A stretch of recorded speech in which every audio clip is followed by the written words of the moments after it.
Good morning. Um, in a few of the last lessons that I've taught, I've made an offhand comment that of all of the people that Paul writes to in his letters, I find that we're probably most like the Corinthians. And when I say that, I tend to get quizzical looks, like, what? I kind of pictured myself more like a Philippian or a Thessalonian. But generally speaking, I really think the issues that Paul has to deal with the Corinthians are issues that we face on a daily basis a lot of the time. 2 Timothy 3, if you turn there real quick, I don't have this on the outline, but it's kind of how I wanted to start out the lesson. In 2 Timothy 3:16, Paul says that all Scripture is given by inspiration of God and is profitable for four things: doctrine, reproof, correction, and instruction in righteousness. And what we find is that if we look at Paul's epistles, we can kind of break them down generally into these four groups. And you see that in Romans, he talks a lot about doctrine, and it's very foundational. He takes a long time to go over the salvation and the gospel and what that means. It's essentially a chart lesson for first 11 chapters is a chart lesson written out in word form, and we would consider that some very foundational information that people need to get. And so Romans is a lot of doctrine. Corinthians, as most people are aware, it seems that Paul is really just laying into these Corinthians about their behavior. And this is essentially what reproof is, right? Reproof is to make known or expose the things that are wrong. And so he spends these two letters that he writes to the same group of people, mind you, that exposing the things that they don't have right about their behavior, how the doctrine's working out in their life. And then Galatians, Ephesians, Philippians, Colossians, the Thessalonians, these are books basically about correction. So these guys had issues with some doctrine that they didn't quite get right, and so he has to take time to correct them on where they got them wrong. And then Timothy through Philemon, he writes to these three gentlemen about instruction in righteousness and leadership and these sorts of things. Now, granted, this is an overgeneralization, and he talks about all four of these things in every book. So it's not that these books only talk about these issues, but I do want to point this out, that computers are amazing. You can copy and paste the text from a book, and you can put it into a Microsoft Word document, tell you how many words that it has. And then you can total them all up and find out that Paul wrote some 32,000 words to all these people, and that the book of Romans contains 22% of what Paul wrote. And these books over here contain 12% of what Paul wrote, and the correction and doctrine contain about 30 plus percent of what Paul wrote. And then the Corinthians, he wrote the most to the Corinthians. And so if we can take a numerical approach to finding out maybe what Paul had to spend most of his time dealing with, we see that just on the general level, and again, he reproves in every book, but just on the general level, he spends most of his writing talking about the issues that believers, one group specifically, had with connecting the doctrine to their life. And their behavior was not right. They knew some things, and I think that this is part of where we kind of get off track with when we think about the Corinthians, because when I say that we're most like the Corinthians, you can kind of hear it in people's head, and they get kind of self-righteousy, and they kind of start excusing their behavior, and they say, well, how could we possibly be like those Corinthians? We know a lot more than that, and I'm certainly not like that guy in the 5th chapter. That is not me. Okay, and so we get all defensive in that way. And I get that, and nobody wants to be reproved, but I think that we see something important here, that not only does Paul reprove in every book, but he spends probably the most of his writing talking about how the doctrine should be affecting our lives every day while we're still on this planet. And that's essentially what the Corinthians had issue with. It's not that they did not know doctrine, but there was a break between knowing the things, and we'll see this in a minute, that they did know things. The Corinthians were not ignorant. They knew They knew things that Paul had told them, and they were not making a proper application to how that actuated in their daily life. And so this is clearly something that needs to be addressed. And we spend a lot of time dealing with these other things, and rightfully so. We should deal with all of these. But we spend most of our time dealing with doctrine. What is it that we should know for today? And then correcting all of the wrong teachings about the doctrine that are out there, because there's a lot of that. And recently, here at Grace Ambassadors anyway, we've spent the last year and a half really delving into some of these issues about instruction of righteousness and the church and what we should be doing and the direction we should be going. And these are all good. What tends to happen, especially in our polite society, is that we tend to gloss over this because when we think of the Corinthians, we think of people that are just behaving badly. These bad people, they're probably running around doing all these bad things, and we would never associate with people like that anyway. I think what you're going to see, hopefully, with the outline that I've given you today, is that the things that they were doing that Paul is definitely reproving and saying, this is not good, what you're doing is bad, they probably didn't look as nasty as maybe we envision that they looked like, okay? We talk about sin. Sin is anything contrary to God. And so to the extent that what we're doing is simply not what God would be doing or want us to do, that is sin. And it's not always the darkest, most nastiest, evil-looking thing that is sin. I mean, anything that is not of God is of sin. And so we need to keep that in mind.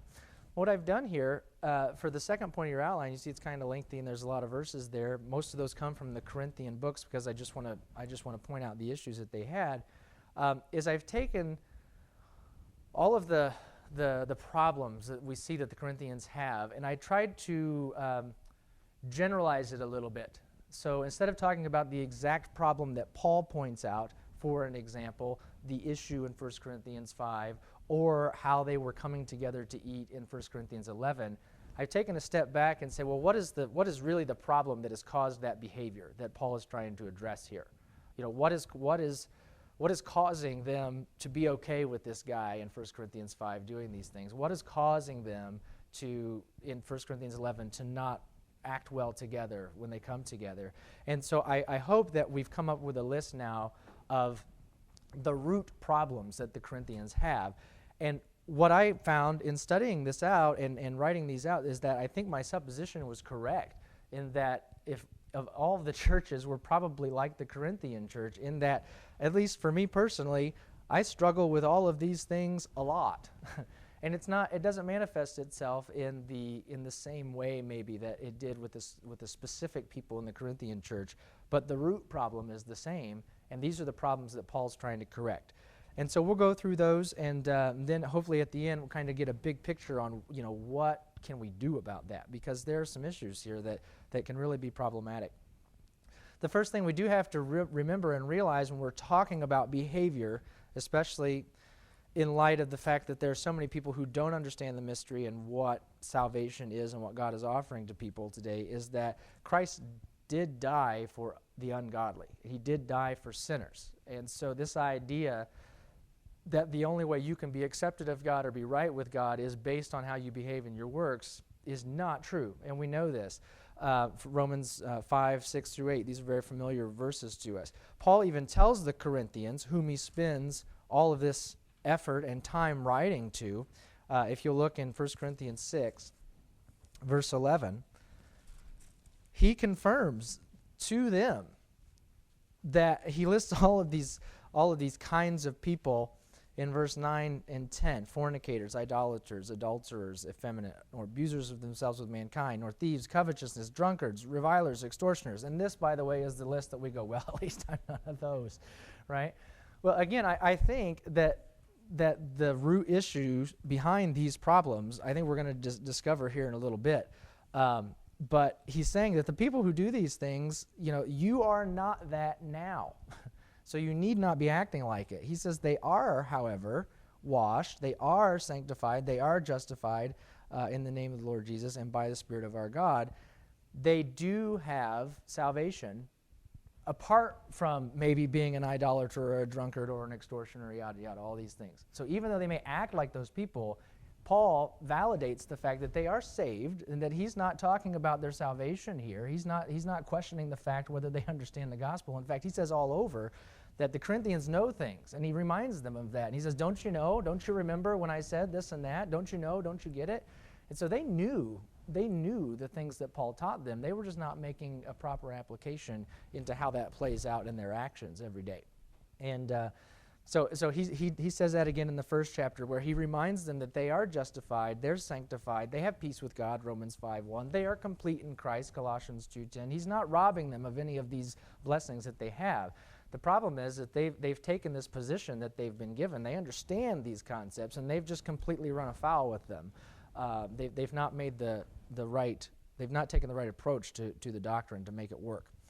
And so he even says in 1 Corinthians 9, I think this is fascinating, in 1 Corinthians 9, verse 2, he says to the Corinthians on this note, if I be not an apostle unto others, yet doubtless I am to you, for the seal of mine apostleship are ye in the Lord. What's his point to the Corinthians here? Listen, my apostleship, I'm an apostle of God's grace to give to the Gentiles, to tell them that it's not of their works, but they can be saved freely by what God did, by what Christ did on the cross, not because of what they do. Is if anybody proves that to be true, it's you, Corinthians, because you certainly don't act like people who have been saved by God. You certainly do not appear, when people look at you, to be someone who would be doing what God wants them to do. And yet I know you're saved. I know you know the doctrine. And so if anybody's proof that God is offering grace to the world, it's you. Right? And so he's making the point here that their behavior is not lining up with the doctrine that they know. The doctrine that they know is not being actuated out in their life, right? And so, as I mentioned at the onset, we tend to excuse ourselves from the audience here. I don't know about you, but I have often gotten to the Corinthians and I say, well, this is Paul talking to some bad people here, and I read it and I study it and I say, that's not me, that's not me, that's not me. And maybe not in the forefront of my mind, but in the back of my mind. And I'm waiting to get to, some things that are more applicable to me. And I think what we're going to find is that there's more of the Corinthian problem that is applicable to us than maybe we think. So let's get into some of these issues. Turn to 1 Corinthians 3. Everyone's familiar with this. One of the reasons why we get so defensive. We know the names that Paul calls them, and we don't want to be associated with that. In 1 Corinthians 3, 1-3, Paul tells them very plainly that he could not speak unto them as unto spiritual. He just went on this dissertation about spiritual things and the spiritual man being able to understand things the natural man cannot. And he says that he could not speak unto the Corinthians as spiritual, but as unto carnal, even as unto babes in Christ.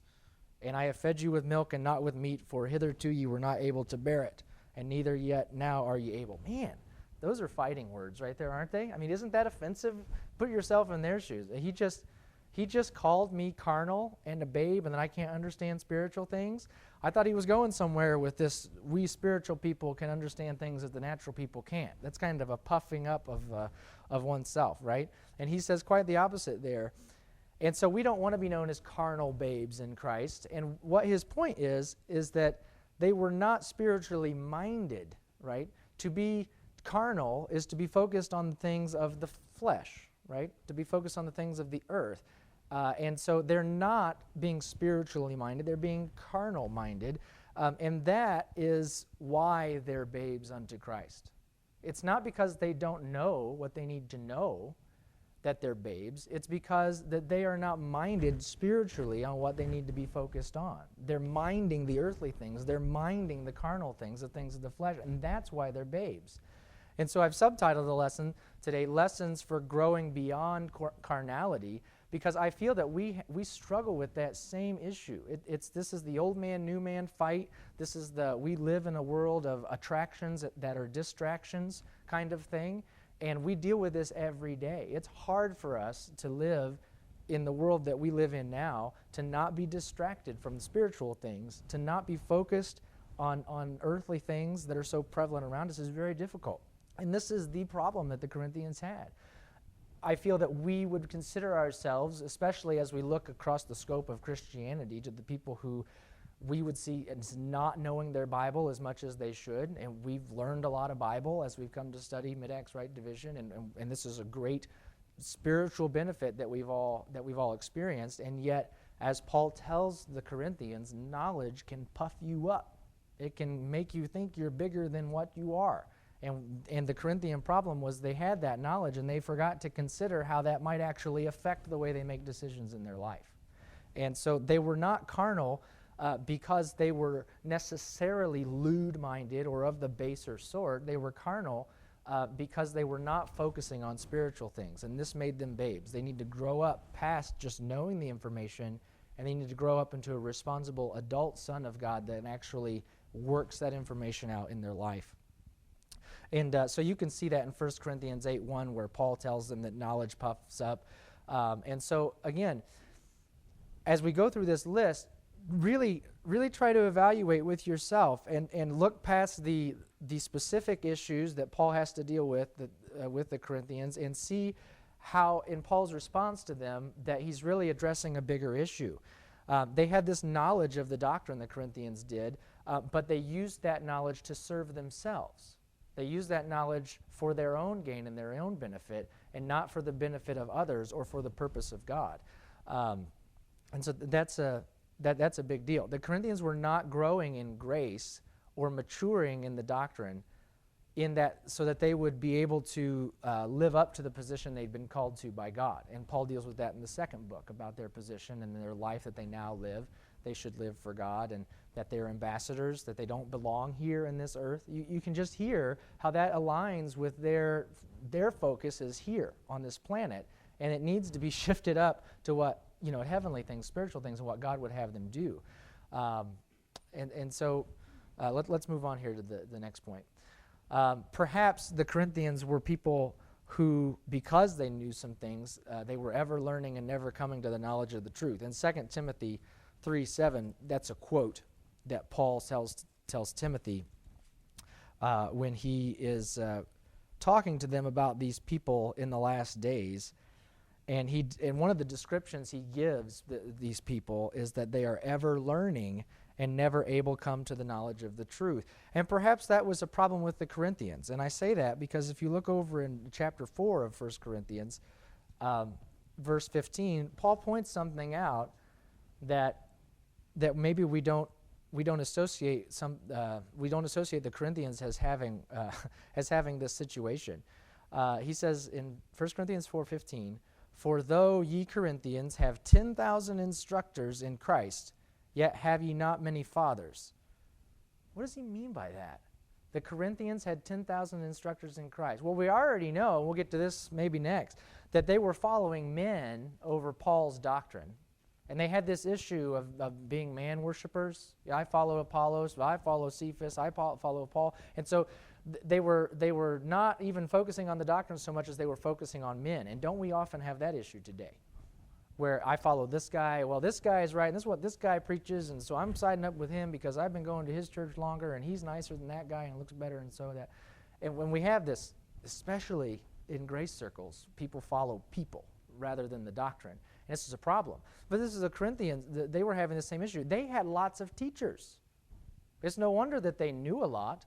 Not only did they hear from Paul the doctrine and they learned from him, a lot of them had heard from these other guys, and they had these other people who were teaching them things.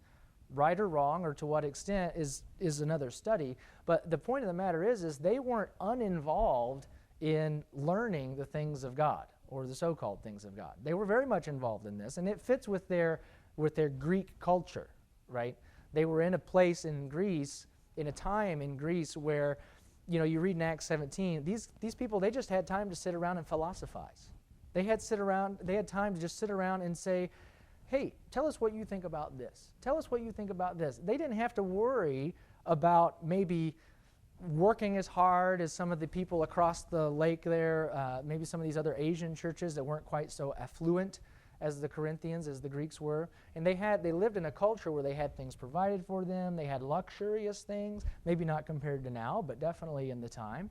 And so they had time to just sit around and talk and shoot the breeze and discuss doctrine. And they had enough people that Paul, obviously using an exaggeration here for the example, that they have 10,000 instructors in Christ. They have all these people who are willing to teach the things of God. It takes time to do that. I mean, ask anybody who prepares a lesson for here. It takes way longer to put together an outline than it does to talk about it. And so the point being that this is an indication of what their life was like. They were giving time to studying the things of God and listening to teachers and see what they had to say and reading this book and listening to that guy's sermon and going to this website and listening to that guy's sermon. Well, they didn't have a website, but you get the idea.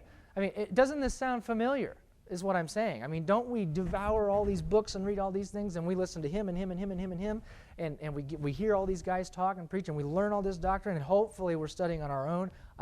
They didn't have a complete Bible like we have, but I mean, hopefully that we're getting to the right place based on Bible truth. Doesn't that sound like us?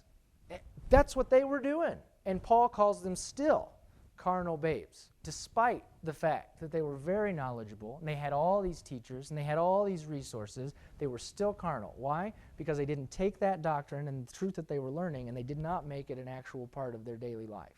That was the issue that he had with their carnality and their spirituality.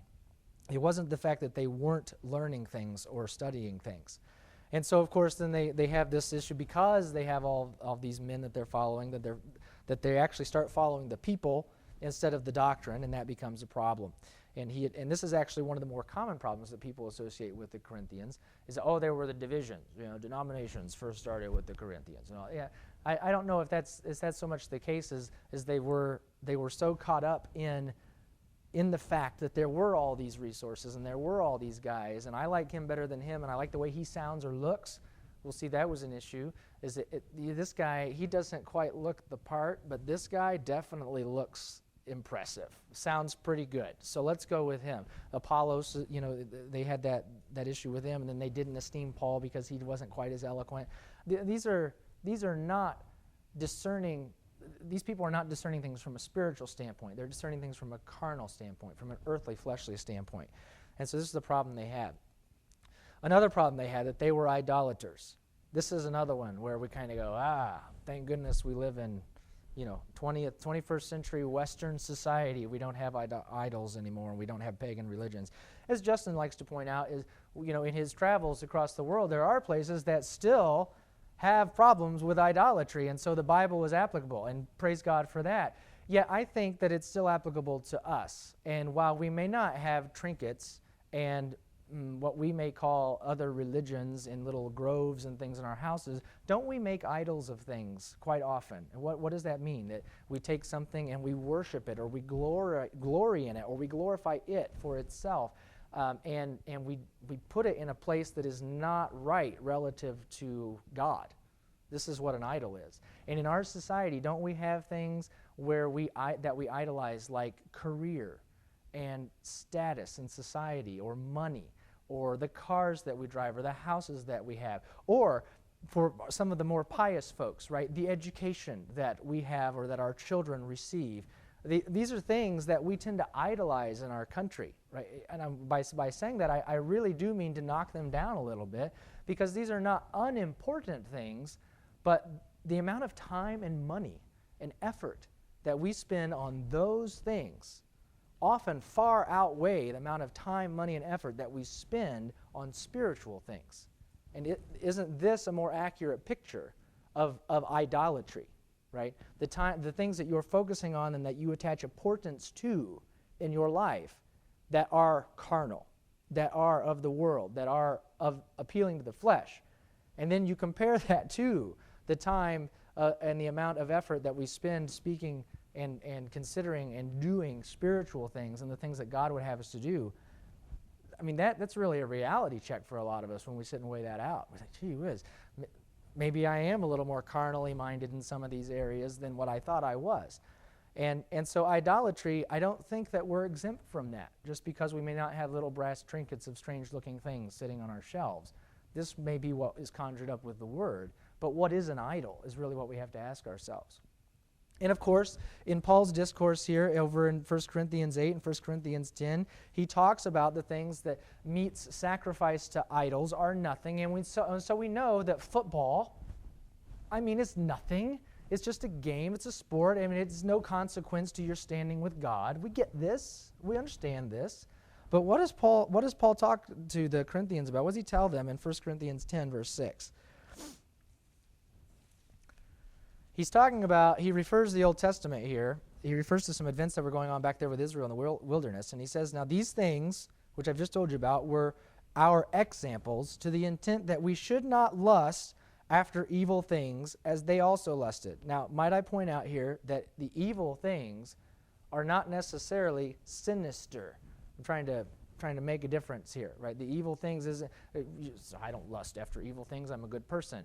Now, we covered earlier, sin is evil and sin is bad. Anything that is sin is anything that is not of God. So anything that does not fall under the God category would be considered a lust of the flesh, right? And Paul says we should not lust after these things as they also lusted, neither be idolaters.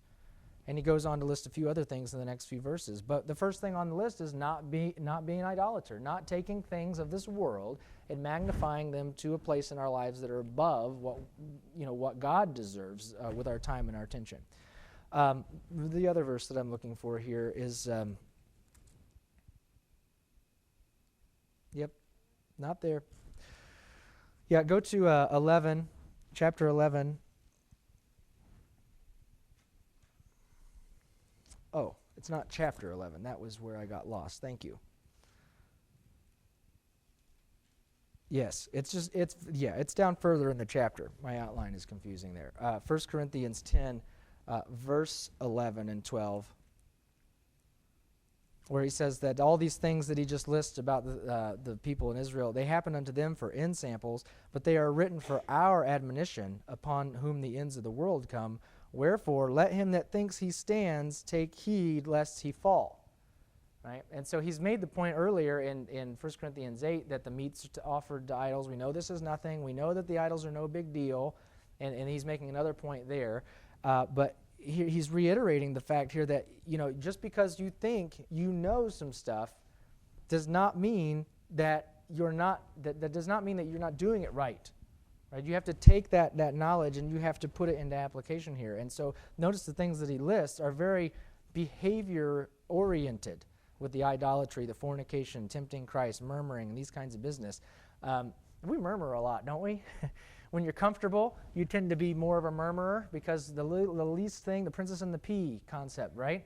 When you have all this comfort and you're sleeping on the mattress, all it takes is that one little thing under there, and it's just something's just not right. I can't sleep. I need another mattress, and so you give her another mattress, and she can still feel it. She's way too comfortable, this lady. She needs to rough it for a while and see if that pee makes a difference, okay? And this is the same kind of thing where he's saying here, you people think that, you've got all this information and all this sort of, but you need to be careful because you're not making a good application in your life from this, and you get real comfortable, and so the least little thing, and you start murmuring, and you say, well, that's inconvenient. I don't like that. That makes, if I spend more money there and I don't spend enough here, my car's not going to look as nice, and that's not going to be, I'm not going to like that. What do my neighbors think? These are things that we deal with. I mean, and it is, isn't it? And my wife and I go car shopping, and we buy all of our cars used for various and sundry reasons, but there is a bottom line. When you say used car, there is a line where my wife would say, no, not that used, right? No, but it runs great. It'll save us lots of money. That looks a little too used. Okay, and so murmuring, right? The princess and the pea concept, and we'll get to the life, the comfortable life that the Corinthians were living in a minute. But the point being that I think the Corinthians are a lot more similar to us than we give them credit for sometimes, and this is part of it. They glory in things of the world. We talked about that a little bit earlier with education and career and jobs, and I even mentioned football. But think of all the things that we have in our world because of the richness that we have, and all of the things that we have that are abundant, and you can go to the store and get any kind of food you want 24/7. Meijer, do they ever close? Okay? And you can go to Meijer and you get anything you want at Meijer. Okay? And you can, anytime you want, you can get whatever food you want. This is the society that we live in. This is the culture that we live in. And this is something that we kind of glory in. I do.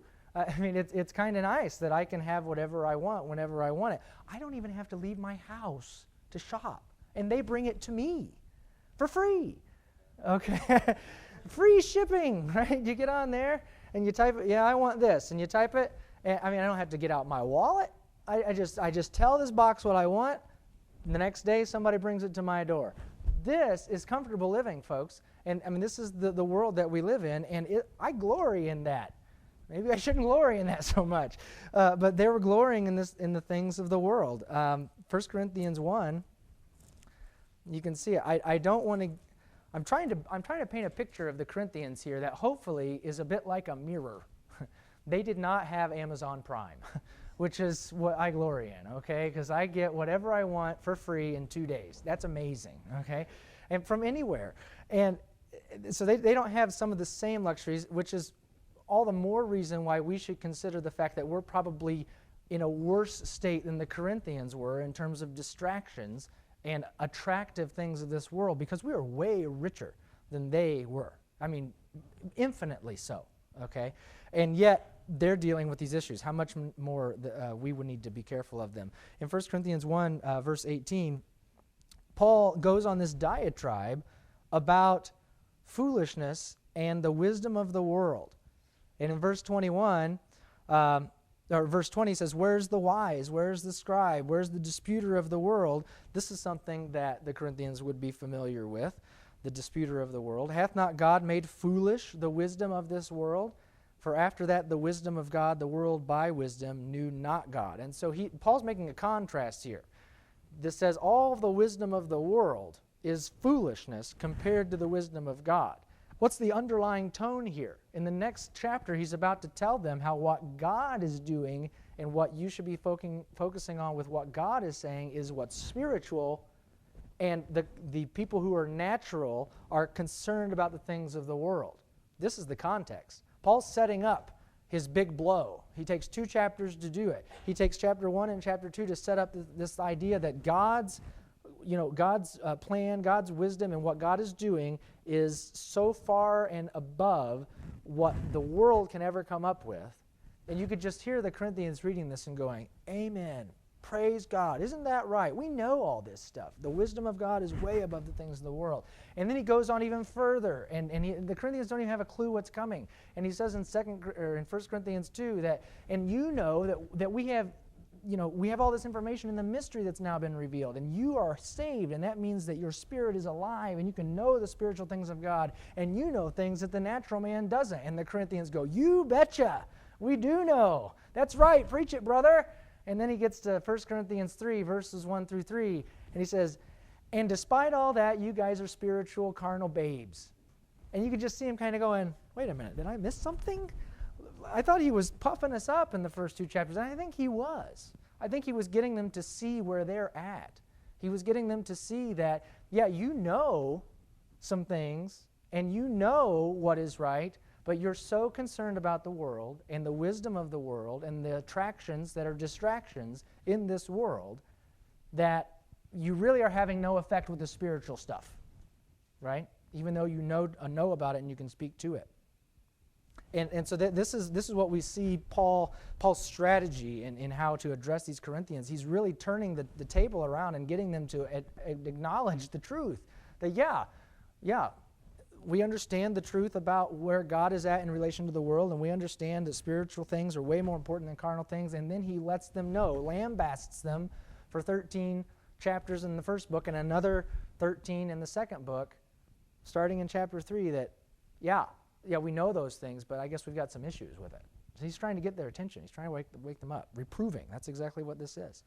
And so they gloried in the things of the world. And I listed a million references there of things that they glory in this world. And I really think that's one of the biggest issues on the list that we have simply because of the world we live in.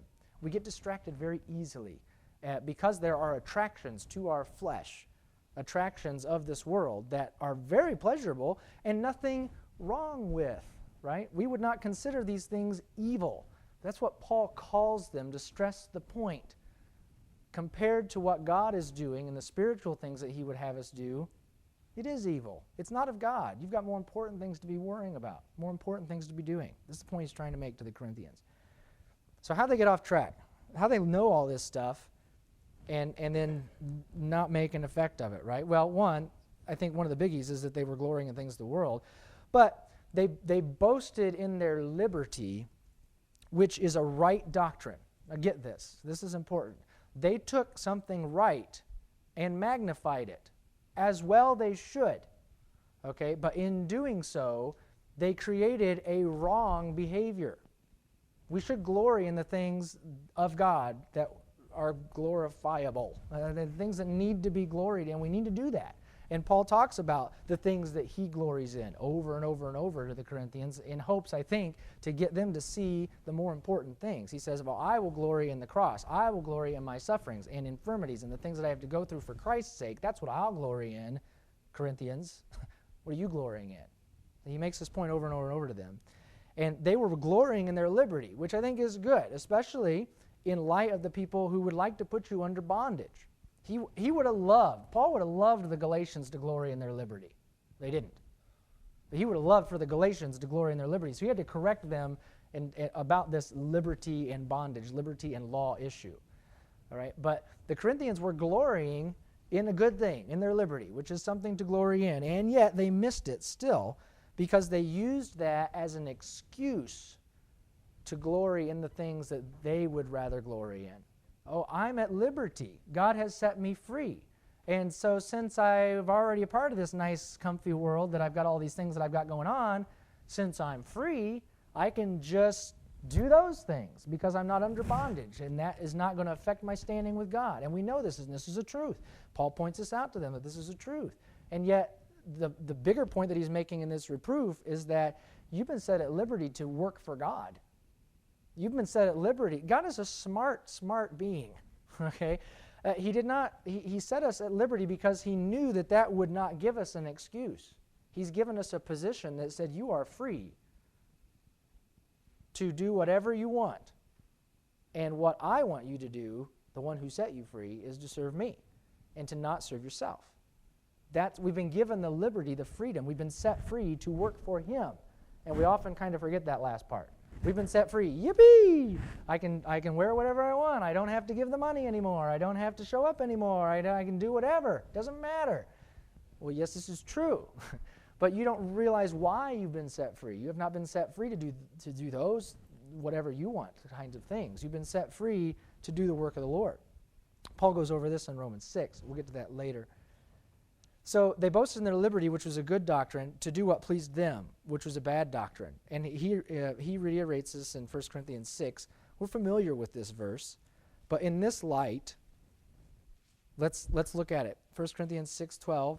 Right after he said to them in verse 11 that you're sanctified, you are in a perfectly good standing with God, and nothing can affect that. All things are lawful unto me, but all things are not expedient. Expedient. What does that mean? Not all things are worth doing. They don't have the end that you want. They have a different end, right? And so they're not expedient. All things are lawful for me, but I will not be brought under the power of any. And so what's he talking about here with this power that they're being brought over? If you glorify in something that you're spending so much of your time, thought, effort, money, etc., and it's a thing of the world, and it's not a thing of God, does that thing have power over you? Absolutely. I mean, you don't have to let it have power over you, but it does. We let it. Okay? We let it have power. We put ourselves, who are free from bondage, under bondage of earthly things. We put ourselves there. And we're free to do that, but we're also free to not have to let that have control over us like that. We've been set free from all of that sin and bondage, and whatever is not of God is sin, and that earthly thing, that fleshly thing that we're glorying in is sin. Whether it looks like something you should go to prison for or not is irrelevant. It's sin. I mean, Paul calls it what it is. So he will not be brought under the power of any of these things that I could glory of in the world, or the wisdom or the might or the nobility that exists in the world. I will not be brought under the power of those things either. We will all rejoice in the liberty about not being free under the law and the freedom that we have to approach God apart from any of that because of what Christ did. And yet we'll turn around and throw the shackles of the world back on us because we kind of like that. We kind of like that thing that we're glorying in. We kind of like that attraction to the flesh. We will not be brought under the power of any of that. So I think looking at that verse in that light really makes it stand out a little more than what it maybe did before. What else did the other problems that the Corinthians had? We'll try to get through these real quick here. The concern for themselves over others. I think we would all wish we could do a little better job of this, and yet it was a very big problem with the Corinthians. Their concern for themselves over others. Chapter 9. This is the context in which Paul uses this description about becoming a Jew to the Jew and about becoming without the law as to those without the law. We often rip this passage out of context as an excuse to do what we want because we have liberty, right? And we say, well, so as not to offend this guy, I have the liberty to become a Jew to the Jew and without the law, as without the law to those without the law. But that isn't the context in which Paul is talking here. Paul's talking about their lack of concern for other people. And why? How do I know that? Read down in verse 22. He just gets done describing all these things that he is free to be how he needs to be to all men. And why does he say that? At the end of verse 22, I am made all things to all men for the purpose of saving some, that I might by all means save some. His focus is different. Our focus is to use this excuse, this liberty, to say, hey, I don't have to be so forward about that. I don't have to tell them my viewpoint on that because I can be like they are and I can just do what they're doing. And Paul's saying, no. My point for being a Jew to the Jew is not to excuse their wrongness. It's to get them the information. It's to get them saved. It's to see God's work being done. Whereas we often use this as an excuse to hinder the progress of God's work, which is really a shame. But this is the whole concept of they were more concerned about themselves than they were for others. And isn't that what it is when we take the position of saying, you know what, they're really not going to like me if I say it like that. And I want to keep having this opportunity. And there's some truth to being able to know how to handle people and the way you're going to approach them with whatever doctrine and whatever angle that they need to hear. But the point should always be to get them to hear. That's the end of the passage that Paul makes. Is the point is I'm trying to get them saved. The point is I'm trying to get them to understand. Not that I'm trying to hide behind some excuse that I don't have to say something because that might make me feel awkward. And so this is the concern that Corinthians had for themselves, more so than the guy that needed to hear what was right. And so that they were very selfish in that regard. And of course, as you move through the book from here, we read about the issues with the eating and the issues with the spiritual gifts and how that they were not concerned about how those gifts were affecting everyone else in the room, but how they were affecting themselves. And so this was a very big problem that they had. But I didn't want to get to the details of the specifics of the Corinthian problem. I want to stay with the root of the Corinthian problem, which I think is definitely applicable to us. Let's look at these last few here. We've kind of been dealing with this next theme throughout the whole lesson so far, this lack of respect for what God has done for them and the position they now have. You ever wonder why Paul talks to them in 1 Corinthians 3 about this wood, hay, and stubble and precious stones? Why does he bring that up to them? He's trying to get them to see that what they do now matters. He's trying to get them to see that what they do now has an effect and will have an eternal impact. They're not getting that.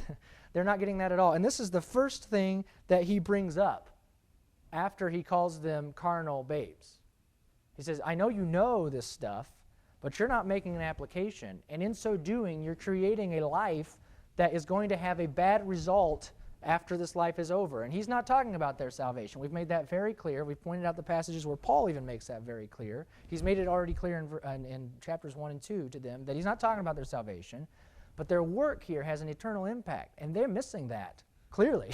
Because of the way that they're deciding to act and the way that they're deciding to live their lives on this earth, they're not realizing that Jesus Christ is expecting something different from them than what they're producing.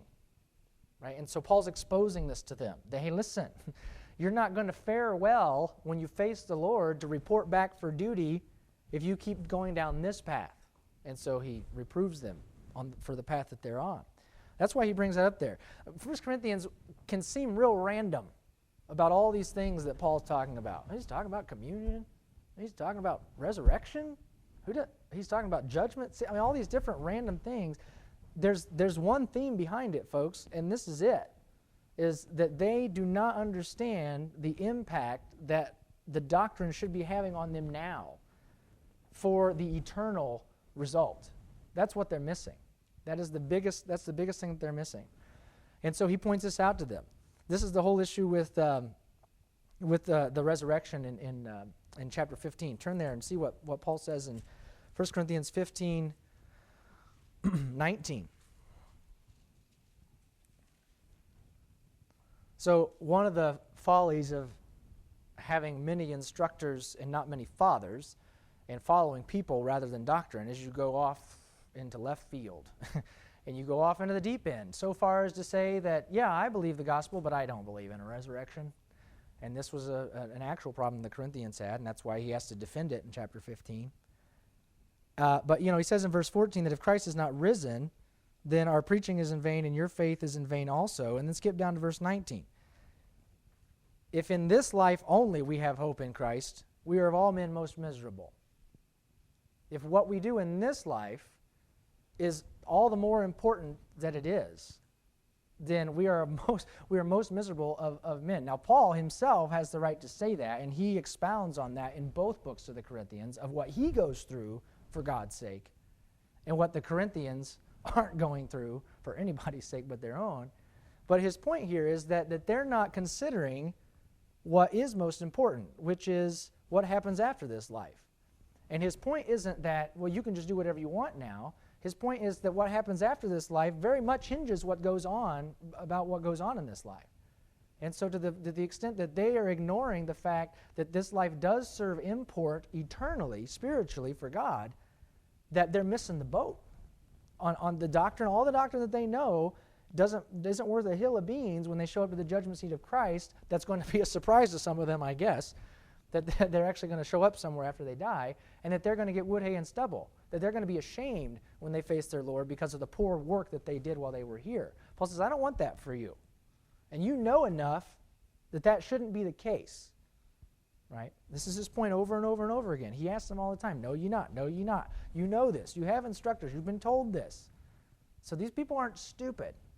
These people aren't unlearned. These people know the doctrine. These people come and listen to their teachers.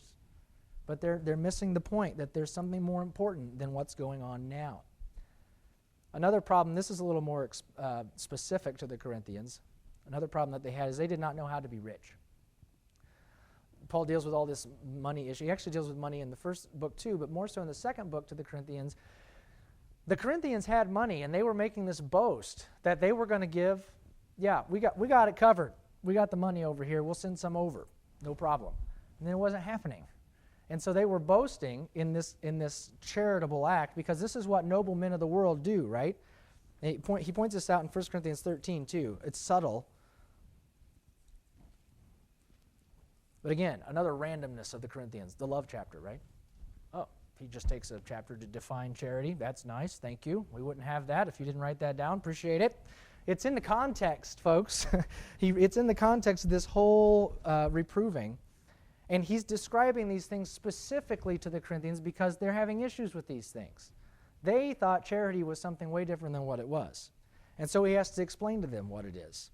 And in verse 2, though I have the gift of prophecy and understand all mysteries, again, he's talking about them. They had the gift of prophecies and understood all mysteries. These were not stupid people when it came to doctrine. And all knowledge, they knew things.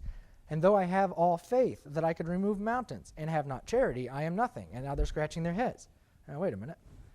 And though I bestow all my goods to feed the poor, and though I give my body to be burned, a very noble act, and have not charity, it profit me nothing. And again, you can see the question marks and the wheels turning in the Corinthians' head and be like, well, we have all this money. We've been giving it away. And we've been doing all these great, noble things. I mean, look at all of our neighbors that aren't believers. They even think that we're really great people. He said, well, that is nothing. That's not what charity is. Then he has to go on to describe to them, which is our next point. that charity rejoices not in iniquity, but rejoices in the truth. So not only do they not know how to be rich, they lived this big, comfortable life, they had all this money, and they didn't even know how to do it right. They were developing a tolerance for the ways of the world and wrong doctrine and wrong behavior. And we'll get to how that happens in a minute. But this is why he talks about this in verse 6. Charity rejoices not in iniquity, but rejoices in the truth. So clearly, the context, if you want a description of what iniquity is, it's a polar opposite of the truth. The opposite of the truth is iniquity, right? Sin, lie, things that aren't of God. And so why does he tell them to not rejoice in iniquity, but rejoice in the truth? They must be rejoicing in iniquity. And I don't think that it's necessarily back in chapter 5 that he's talking about, which is clearly a bad thing. But here he's in the context talking about spiritual gifts, which are of God. These are good things that are supposed to be helping people in the church and getting things done. And he says he doesn't rejoice in iniquity. And so what we see going on here is because they're not reckoning their old man dead, because they're not focusing on spiritual things but focusing on carnal things, despite what they know, this is causing a development of a tolerance for error, a tolerance for bad behavior. Because if you glory in the things of the world and you esteem the wisdom of the world and you put yourself under the things of the world in terms of its import to you, and then all of a sudden it's a lot easier, knowing you have liberty, to say, well, I've got liberty and I know some things, but I'll just take some of that too because I'm at liberty and it's okay. There's nothing really wrong with it. And so what have you done? Now you've compromised the truth. And truth with compromise is iniquity. He says charity doesn't rejoice in the iniquity, it rejoices in the truth. And you guys need to figure that out and get those two things separated and stand on the truth instead of developing a tolerance for the world, a tolerance for these aberrant doctrines like there's no resurrection, right? A tolerance for the desires and the lusts of the flesh, and that could be something very harmless from a worldly perspective, right? He goes on again in 2 Corinthians to talk about this. But if you turn to 1 Corinthians 4, verse 1 and 2, this is the last issue that we'll bring up. Paul says that the Corinthians reigned as kings. And then he goes on to talk about how Paul was experiencing life, which did not sound so royal in terms of the things he was going through, the sufferings and the persecutions and all this business. And you can read about all this in 2 Corinthians 11 and he talks about it quite often. 2 Corinthians 6, he talks about it. He talks about the things that he goes through for the sake of doing what is right, for the sake of minding the spiritual, for the sake of putting away the carnal, putting away the fleshly desires and lusts. He then has to go through these things for Christ's sake. All right? And yet, in 1 Corinthians 4, he says, let a man so account of us as the ministers of Christ and stewards of the mysteries of God. Moreover, it is required in stewards that a man be found faithful. And what I'm going to propose is that Paul's point to them, to the Corinthians, about them reigning as kings, is an apparent token of their lack of standing for the truth and their lack of being faithful. They were not being faithful. He's pointing this out to say that I, Paul, am being faithful. And we as a collective body, have been given the task of being faithful stewards. And he's pointing out to them that they are not being faithful, despite knowing all of this stuff, despite having all these instructors, which he's going to talk about in this chapter. Despite having all the access to this information, you are not being faithful steward. And so he uses this fact that they're reigning as kings to kind of point that out, I think, in contrast to how he's reigning in this world, how he's living in this world. So it's kind of a jab at they say, look at you. Look how comfortable you're living. You think you would be living that comfortably if you were doing the things I was doing? Paul points this out to Timothy too. He says, if you follow me, you're likely to go through these things. And he lists these things that aren't so great sounding. And if you or I attempted to live our life with Paul as a literal pattern, we would also be experiencing those things, because Paul was not wishy-washy about this stuff. And he wasn't afraid to say what needed to be said to who it needed to be said to at whatever cost, because he knew the job he'd been given was to reveal this information and to make it known. And we're thankful for God's grace because our standing with him doesn't require us, as some people would teach, to go through sufferings in this life. And yet, I think our logic and our rationale would tell us that if we really pressed these issues, like maybe somebody as zealous as Paul did, we probably would not be feeling quite as comfortable as we do most days. And that's just the truth of it. And so I see this as something that I struggle with every day, which is why I think we're most like the Corinthians. I mean, we reign as kings in this world. We live more comfortably than any people have ever lived, at least since the flood. We don't really know a whole lot before that. They might have had internet back then. We don't know. I mean, how would you know? But my point being is that we live more comfortably today than anybody has lived for thousands of years.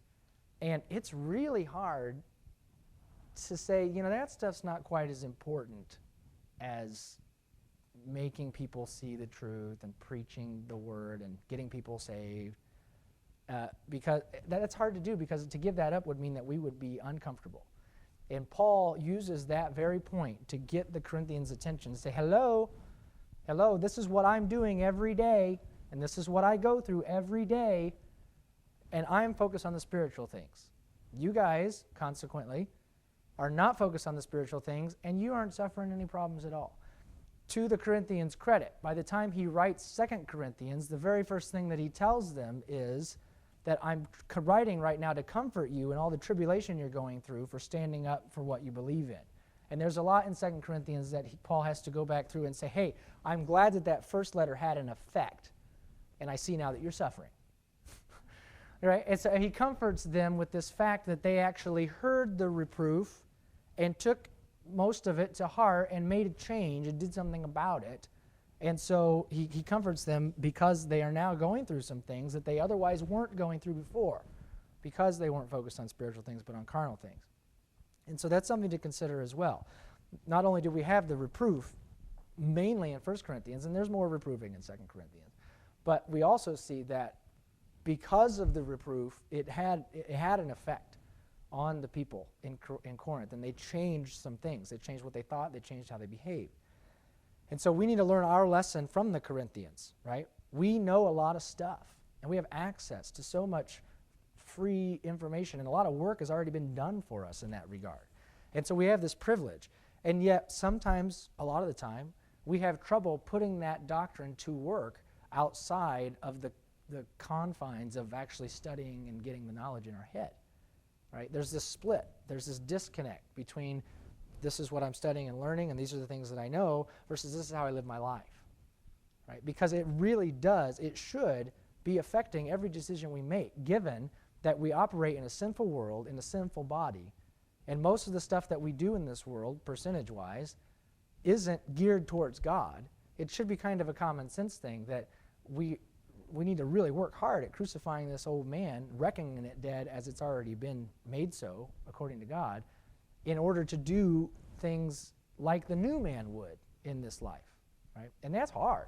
It's really hard. It's just it's not something we see. It's not something we experience every day, and so it's even hard to figure out what that looks like.